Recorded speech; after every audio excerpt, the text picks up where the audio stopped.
Did you know that the first science fiction novel was written in ancient Rome?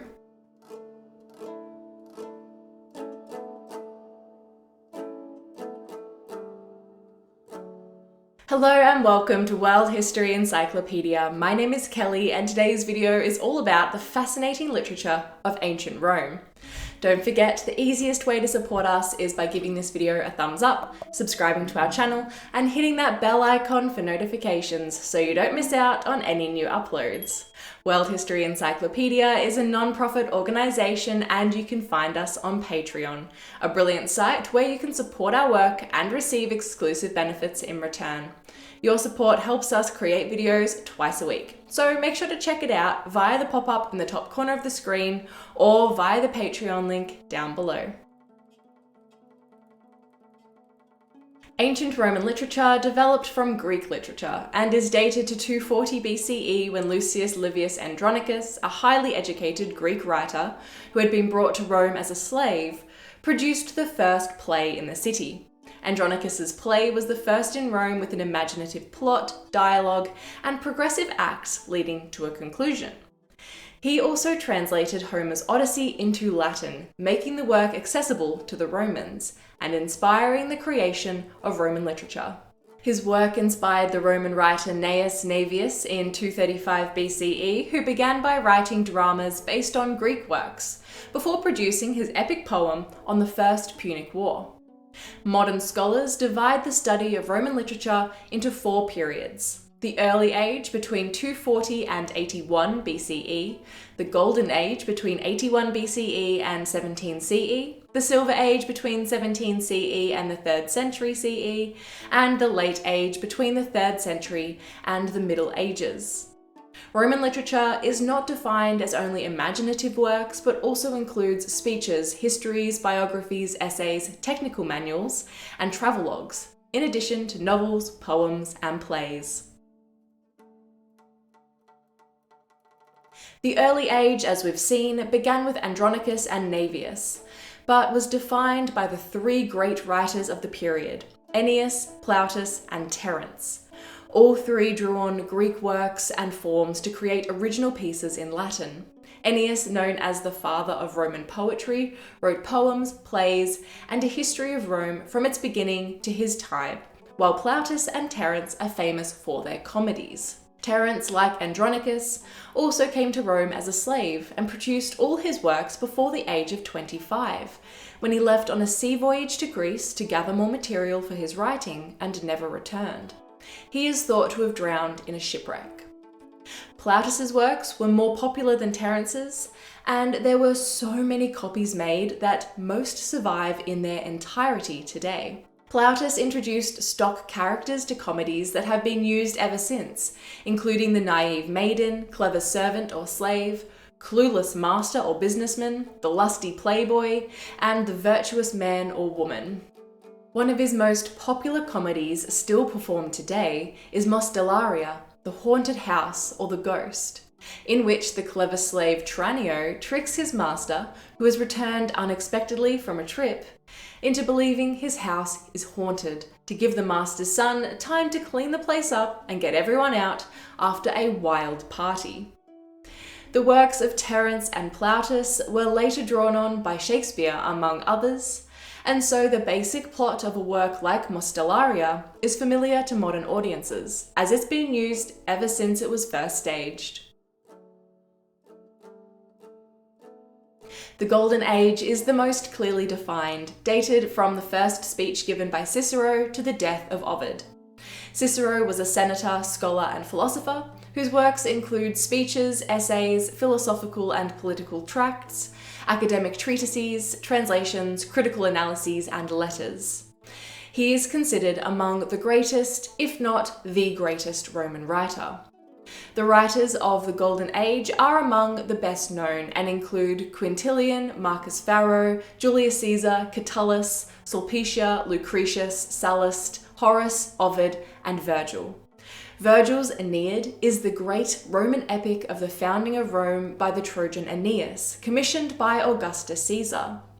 The work was incomplete at the time of Virgil's death, and he had wanted it destroyed, but Augustus ordered it to be published.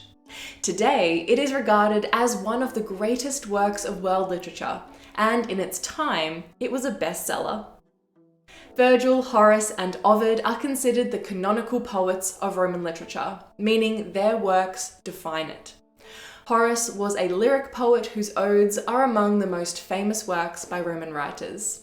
He is best known today for the phrase carpe diem, seize the day. The end of the Golden Age is not defined by Horace or Virgil, however, but by the death of Ovid, whose great mythological work Metamorphoses influenced later literary giants including Chaucer and Shakespeare. The Silver Age continued the legacy of these writers in works such as the moral sayings of Publius Cyrus, who first coined many famous expressions used today, including ignorance is bliss and the end justifies the means, as well as lesser-known maxims such as what can happen to anyone can happen to everyone. The kind of satire popularized by Horace was developed further during this time by Lucian, who is credited with writing the first science fiction novel, A True Story, also known as A True History, in which he and his friends travel to the moon, participate in a war between the rulers of the sun and moon, and return to Earth, only to be swallowed by a whale they escape from by starting a fire in its stomach, and then continue with other fabulous adventures. Lucian wrote the work to make fun of writers like Homer and Herodotus, who he claimed made up ridiculous stories people believed as truth. The novel begins by stating that everything to follow is a lie, which it seems is what he wished Homer and Herodotus had done. The Silver Age produced many Roman writers as well known as those of the Golden Age, including the historians Livy, Arrian, Suetonius, Cassius Dio, and Tacitus, naturalist Pliny the Elder, author Pliny the Younger, whose letters detailed the eruption of Mount Vesuvius in 79 CE that buried Pompeii, the philosopher Seneca, Emperor Marcus Aurelius, satirist Juvenal, novelists Petronius and Apuleius, and the epigrammist Martial. Petronius's Satyricon pioneered the picaresque novel, in which a main character, usually a young man, goes on a series of adventures offering social criticism on the people he meets and events he witnesses. The picaresque novel remains popular today and is probably best known from the work The Adventures of Huckleberry Finn by Mark Twain. The late age of Roman literature is characterized by the Christian works of St. Ambrose of Milan, St. Augustine of Hippo, St. Jerome, who with his friend St. Paula translated the Bible into Latin, historian Ammianus Marcellinus, the martyr Perpetua, the poet Proba, travel writer Egeria, and the author Eudocia. Ambrose was a prolific writer, best known for his De Officiis Ministorum, on the duties of the clergy, which presented Christian saints as role models for Christian clergy, while Augustine's City of God is a foundational work of Christian philosophy and theology. Egeria was a Christian woman who travelled through Egypt, Israel, Lebanon, Jordan, and many other regions, and her work, Travels of Egeria, was so popular that multiple copies still exist today. Proba combined the works of Virgil and others with biblical stories, and so created Christian fiction, which she felt would be more beneficial to believers than reading pagan works. Roman literature continued to be produced after the fall of the Western Empire in 476, up through the Middle Ages, and its influence on later writers was profoundly significant. As we have seen, many of the genres, themes, plots, and even lines familiar today were first created or fully developed in ancient Rome. Who is your favourite Roman writer and why? Let us know in the comments below. If you enjoyed this video, make sure to give it a thumbs up and subscribe to our channel so you don't miss out on any of our new uploads. This video was brought to you by World History Encyclopedia. For more great articles and interactive content, head to our website via the link below. If you like my shirt, you can find this design and a bunch more in our shop at worldhistory.store, or you can find a link for it down below. Thank you so much for watching, and we will see you soon with another video.